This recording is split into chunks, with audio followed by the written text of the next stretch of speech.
लक्ष देऊन व्हिडिओ बघा मंडळी, पुढे जाऊन सांगते काय आहे ते. तर कुकरमध्ये ना थोडंसं तेल गरम करून घेतलंय. त्यामध्ये मिरची, लसूण, कांदा, टमाटर आणि हळद टाकून परतून घेतले चांगलं. नंतर त्यामध्ये स्वच्छ धुवून घेतलेली मुगाची डाळ टाकलेली आहे. किसलेला दुधी टाकला परतून घेऊन. 3 ग्लास पाणी टाकलेलं आहे. थोडंसं मीठ घातलं आणि झाकण लावून 3 शिट्ट्या काढून घेतल्या. आणि दुधी आपला इथं मस्त असा शिजलेला आहे, चांगला घोटून घेतला पळीनी.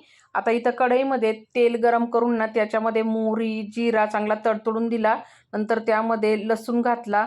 लसूण चांगला गुलाबी रंगावर आला की लगेच त्यामध्ये मी बेडकी मिरची, हिरवी मिरची आणि कढीपत्ता, थोडासा हिंग घातला. चरचरीत फोडणी तयार करून त्याच्यामध्ये दुधी डाळ टाकून घेतली.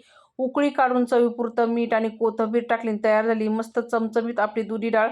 मागच्या वेळेस ना पालक डाळ बनवली होती आणि कमेंट आल्या होत्या भरपूर तेल वापरलं, एवढं तेल कोण वापरतं, म्हणूनच म्हटलं आज लक्ष देऊन व्हिडिओ बघा. चला तर भेटूया पुढच्या व्हिडिओमध्ये. धन्यवाद.